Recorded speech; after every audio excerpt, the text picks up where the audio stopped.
What's good, everybody? It's your boy O'Shea Dick Jackson, back at it again here on the Kingana channel. And today we're on the Repat podcast, where we focus about the diaspora coming back to Africa, things that you may face here. But I'm here with my lovely host Jonita. Yeah. Go ahead, introduce yourself. Well, you already mentioned my name. It's Jonita Maya, also known as the Rich Auntie. Yeah. The Rich Auntie of Kingana. Give her a round of applause. I want to take today's topic from a very talented brother. You guys go check him out. A brother by the name of Tim Swain. He is an African American living in Ghana, and he has a really good video he produced about 5 months ago called "The Elephant in the Room."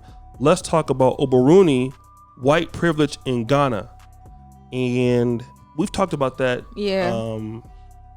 here and there since I've been coming to Uganda. Obviously, the term for a foreigner or white person is muzungu, the same in Kenya. Yeah. Obaruni is Ghana.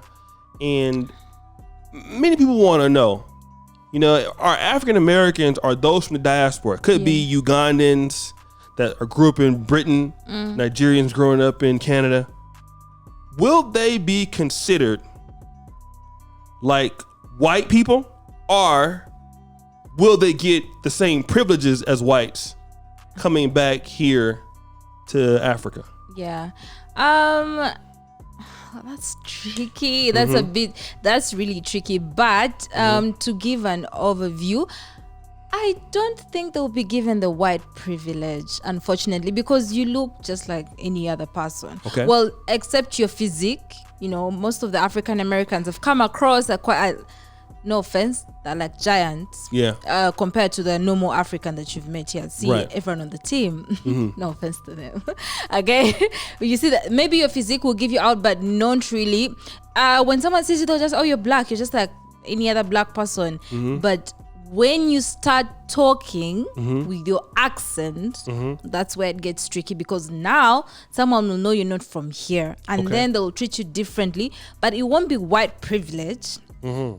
I don't know what privilege is it called. Privilege? No, I feel like you'll just be treated differently. There's no term to it. It's not white privilege. It's not racism. It's just someone will now have it in their mind. Oh, okay, now this is a foreigner, and I need to maybe talk to them nicely. I need to help them direct or something. But and then the other bad side, price discrimination because of their accent. But I don't think they'll get the white privilege. I think they'll get some other form of discrimination, but not white privilege.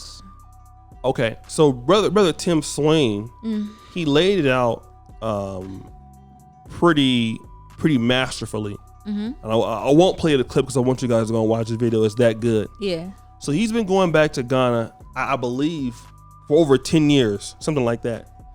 And what he makes the case is that obviously, when you look at us, we're black. Yeah. I think what in African Americans, let me just kind of go back. People who are from Uganda are born in Uganda but live elsewhere. Yeah. Like Rachel Nalumu was living in Canada.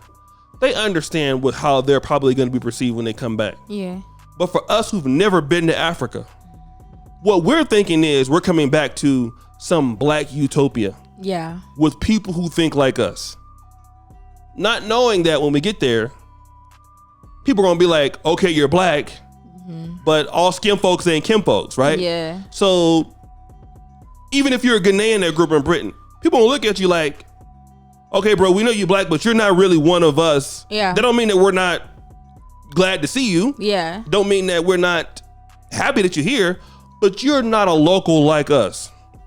So at that delineation, here's where things kind of, I say, get tricky. The first part is that, what country are you from? So if you are from a black person like Satasi, he's from Kenya. Yeah. Or Tanzania. So would a foreigner treat him a little bit different if you're from Tanzania or Kenya?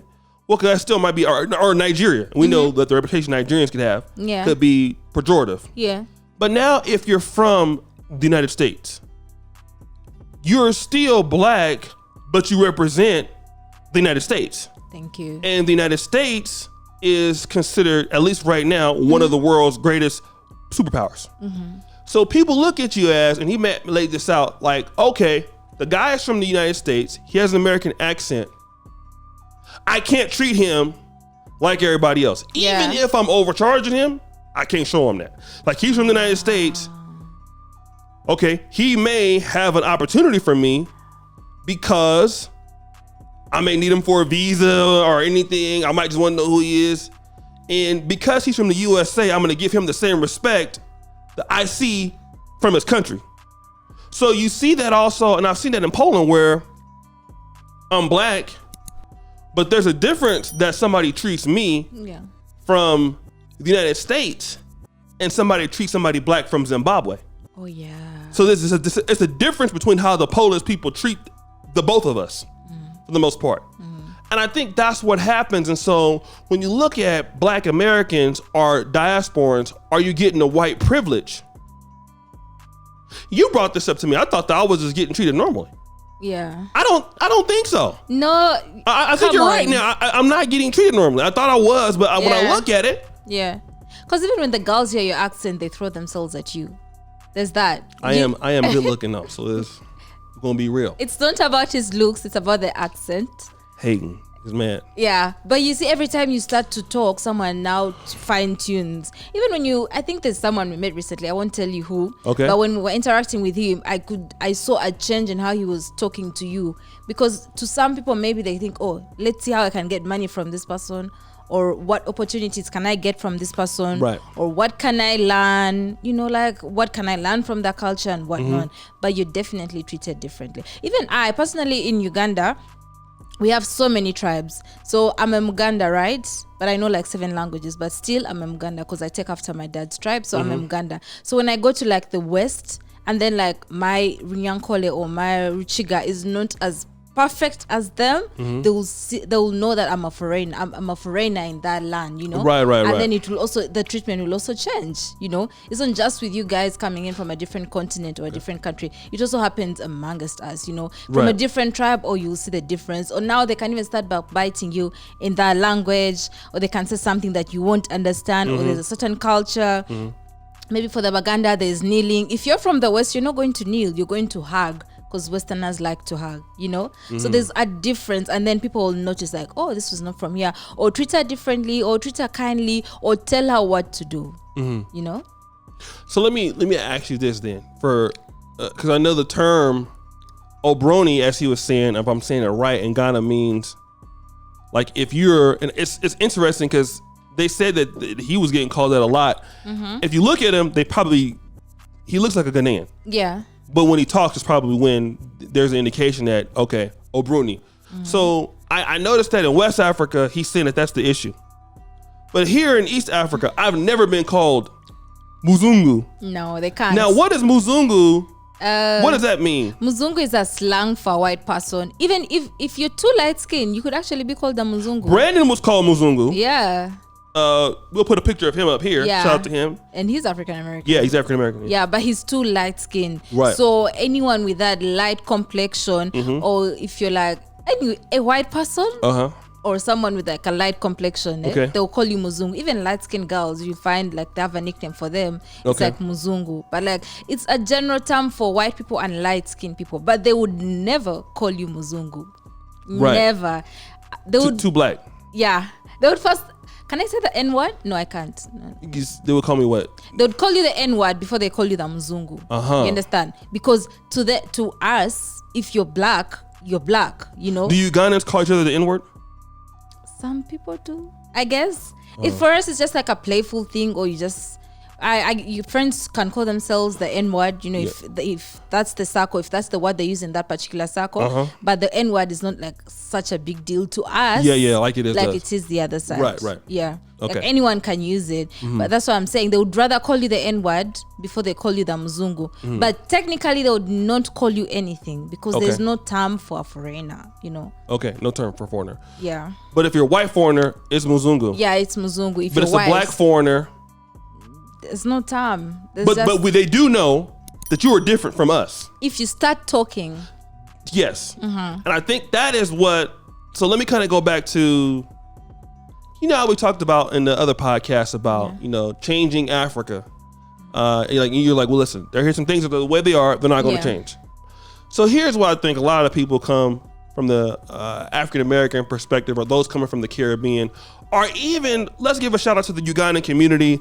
I talked to some of you guys from the Netherlands. I talked to some of you guys from the UK. It's a huge community out there. I talked about the Massachusetts area. When Ugandans come back that have been abroad for so long, like you talked about living in the Central and you losing your accent. Yeah. If you go to Uganda, you go to Los Angeles 15 years. Yeah. Aha, you're like one of us now. Yeah.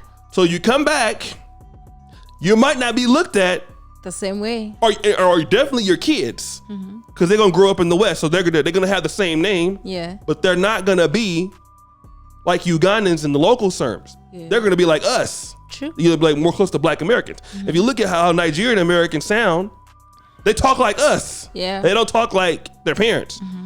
But I think the delineation comes in where, okay, I want to be, let me just say what a lot of African Americans, I believe, going to Ghana. Because we have, from our history, something that was taken from us. That those in Africa, maybe they don't appreciate it as much, but we don't have the language.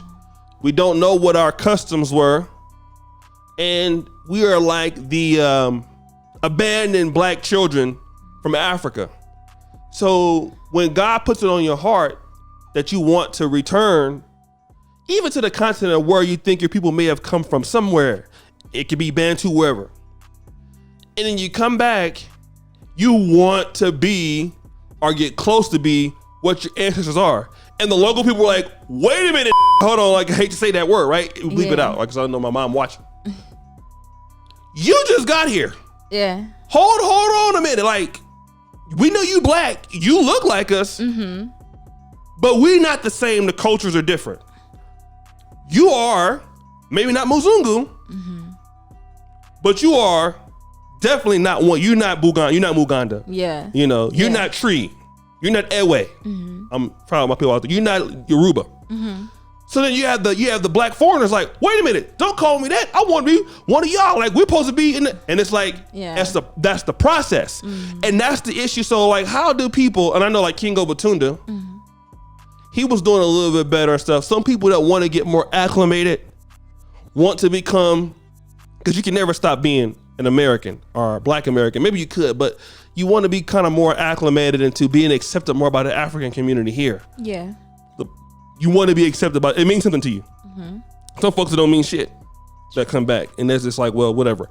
But for those people, and I think that's the issue, how do people from the African American community, you know, try to work their way into the local sector? Oh, I think they can start off by learning the culture. Whether you like it or not, culture is at the heart of everything. You know, it's like, what do the people like to do, or how do they greet, or what is important to them? What do they respect? What do they hold value for? When you go to a new place, when you learn the culture, you kind of know more about the people and how you can go about it. So I feel like once you try to find out about the culture before you even move, then find out about the culture when you're also there, so you can better, you know, so that you can know them more.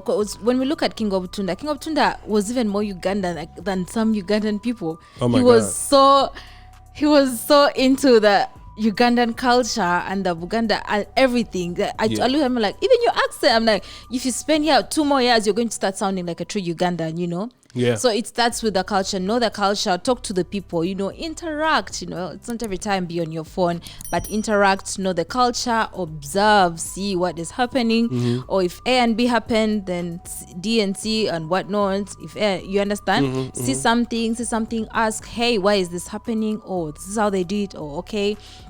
You know, did you know, whenever you're recording here, the I don't know, I can call him the sheikh from the mosque makes a sound when it's time for prayers. That's something that was new to you. Yeah, that was new to you, but in my head I'm just like, oh, I thought people do this everywhere, but turns out they don't. So now something like that can shock you and you'd be so disturbed, like, oh my God, why is a random man shouting in Arabic out of nowhere? But you understand that's the culture here. The sheikh at a certain time calls Muslims for prayers. He will announce it. So if a Muslim is wherever he is, if he hears the call from the Imam, I think they're called the Imam, then he'll Something like that. Yeah. Then he'll go and pray. You understand? So now that's the culture. So you observe, you see, oh, why is this random man shouting? You know, oh, it's time for prayer. It's like, oh, okay. The next time you see something, you ask, and then no. I think it's just about knowing the culture and observing, and then trying your best to maybe start practicing some of the things. You know, here people like to hug. You know, I know it's COVID and whatnot, but hugs are still very rampant. People like to hug when they're greeting, or if they don't hug, the president now came up with an elbow thing. So now people elbow to greet. Okay. It's like elbow to elbow to greet. So now you see certain things like that. Sanitize the elbows, players. So you see some things like that, and then you start to learn. You're like, oh, they greet like this. The Baganda, the women kneel for their men. Not all of them. So don't go out there thinking everyone's going to kneel down for you. But then you see, you're like, oh, that's the culture. They're respectful. The Baganda have like 5 greetings. It's like they have to start asking from point A to point Z and all that. So if you can start maybe practicing some of the things, you know, some of the things you hear, and then when a Ugandan or when an African hears that, oh, this is a foreigner trying their best to, you know, practice what they've learned, or to, you know, try to make themselves part of the culture, then they'll help you out. They're like, oh, it's actually like this, or you can say it like this, and then from there you form a bond, and with time they get to accept you, you know. Right, and that's the important thing is with time. And I think that's, you know, there's a great deal of people who feel like, I mean, especially you have some of those kind of militant people like, oh, well, my ancestors came from Africa, so Africa is my birthright. And that's that's a very controversial topic. Yeah. Because of, and I'm not going to get into that right now, because, you know, like the Caribbeans can make claim to that. The Haitians can make claim, just like us. Yeah. Some people in the Afro-Latina community, the Brazilians, Black Brazilians and Dominicans. Okay, I'm not going to say that you're wrong, but you're not going to be able to explain that to somebody who's been living in Uganda, that's been here every day, that's been eating post-show, you know, that's been in the culture, that's been paying bride price, that's been living here, and you've lived somewhere else. You are a product of your environment. Now, obviously, African Americans, there are things that we do and certain stuff that's very similar to how we did it here. Because there's a big difference between Black Americans, how we operate, and white Americans. Yeah, it's because of our roots. You know, so we don't do the same things they do, even though we come from the same culture. If we go to an African American church and go to a white church, there's a big difference.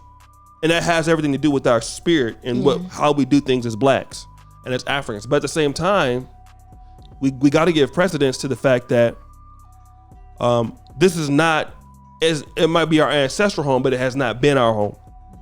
And so things take time to develop.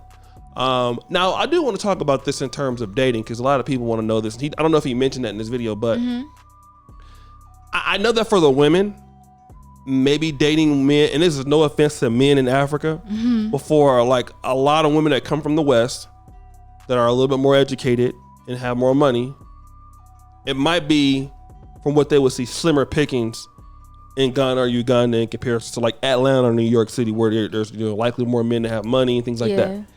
But for the men, do you think that it is easier for them to date here in Africa because they are a foreigner?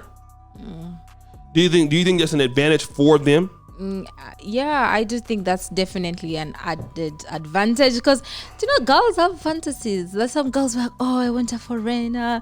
The accent just gets her to where she wants to go. You understand? So I think it's easy for them to date because there's a little side, there's a part of the girls that fantasizes dating a foreigner. Okay. So if they tap into that, then it's easy for them to date.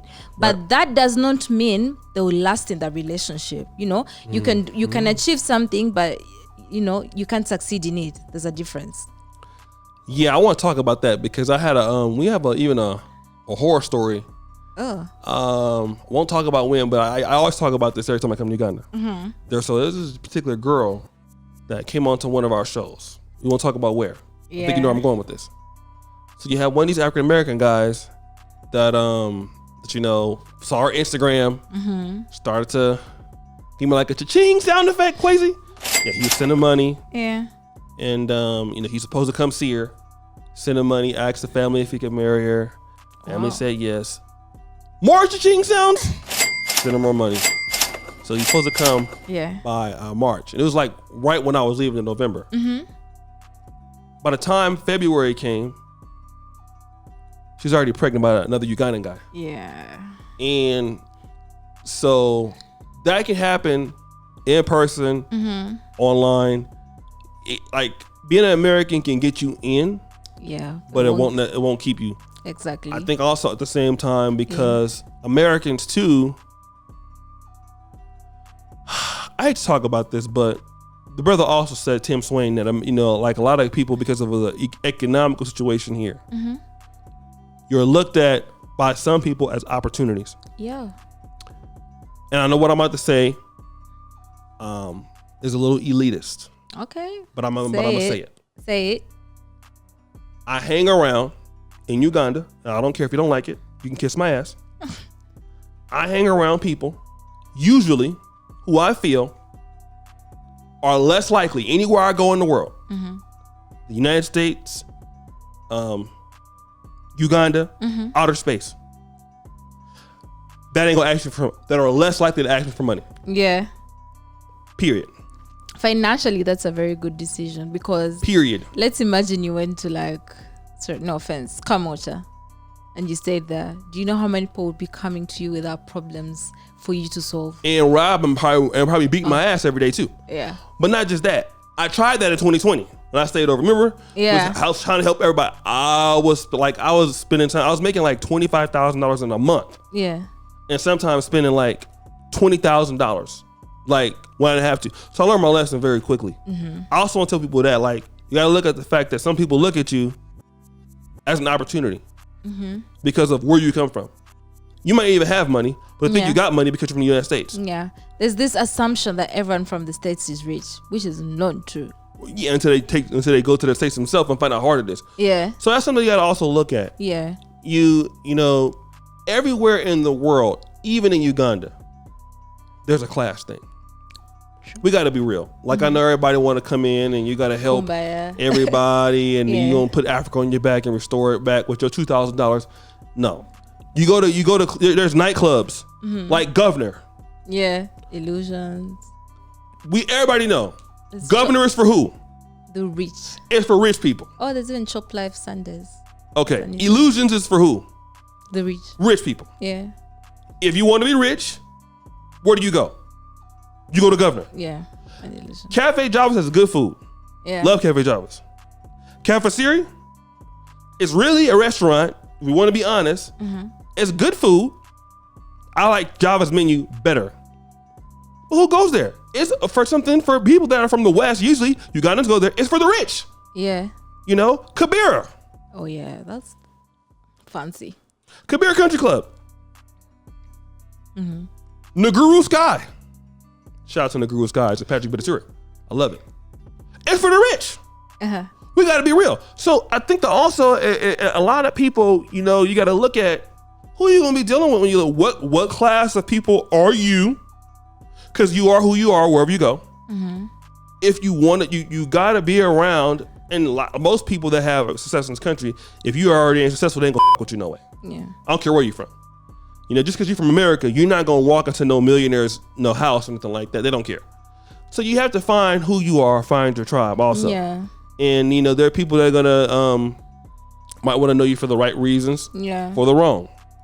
So, but I also think you got to look at it like that. But I feel, after you've explained it to me, the time we did this 2 years ago, white privilege, as far as being a white person, and we know that's racism and stuff like that, but are you associated more or less with the country that you come from and that system as being able to be more competent? People believe you more. They trust you more because you're an American. Like even Kim the comic.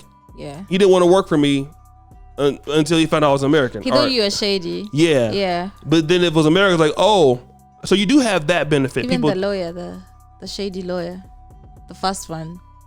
Which one? The one who didn't want to work with you because you were African American. Oh, yeah. But I think that has something to do with somebody else. Oh, okay. Yeah. So you do get that kind of privilege. People will, they think that you have more money They're gonna treat you better. You may not even have it, but I do think that if you're in the dating scene, it will help you, but it won't keep you. Thank you. You got to have boundaries. Yeah. Like people ask for money all the time. Like, no, I don't have it. You can't be a punk. And you got to have boundaries with people, and you got to be able to select who you hang around. You don't want to hang around people who are going to be just, not contributing to your life. But I don't know. What do you think? Yeah.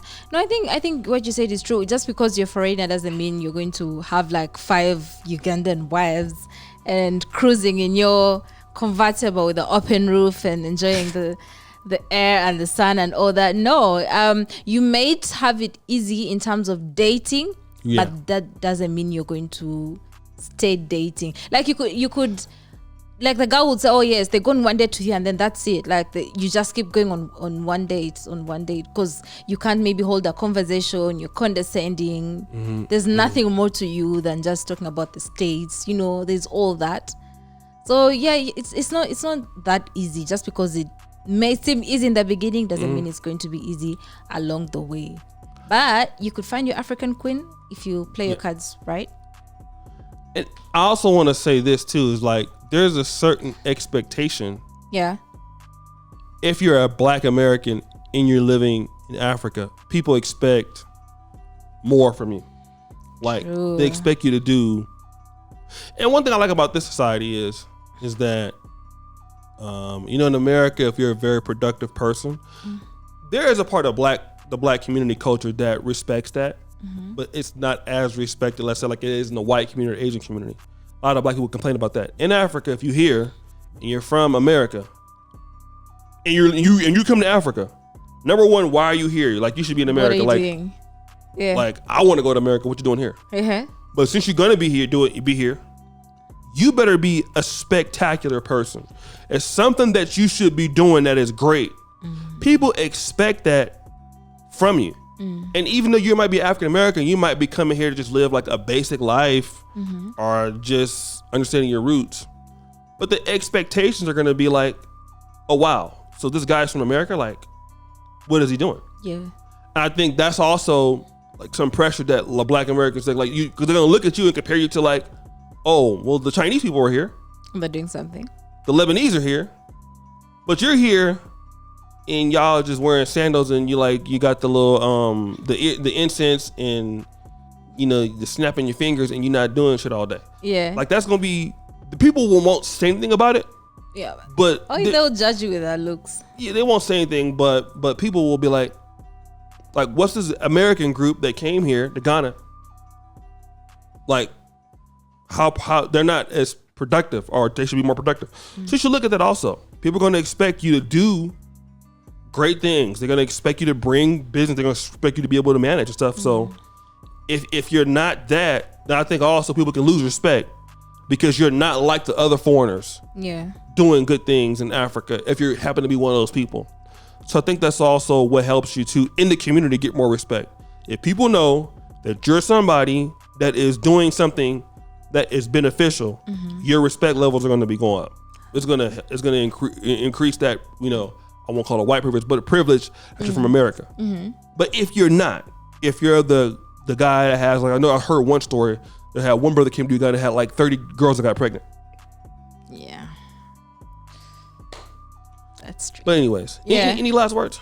No, that's it. I feel like my last words would be, if you come to a different country that's not your country, just try your best to get along with everyone, learn the culture, and start practicing it. Did you know in my culture, when people are eating, you can't get up before the head of the house gets up. Really? Yeah. So there's so many things that. No wonder why you're a feminist. Man. So there's so many things at play. So maybe try to understand certain things. There's certain things you can do and certain things you can't do. You know how you just shout like at the balcony?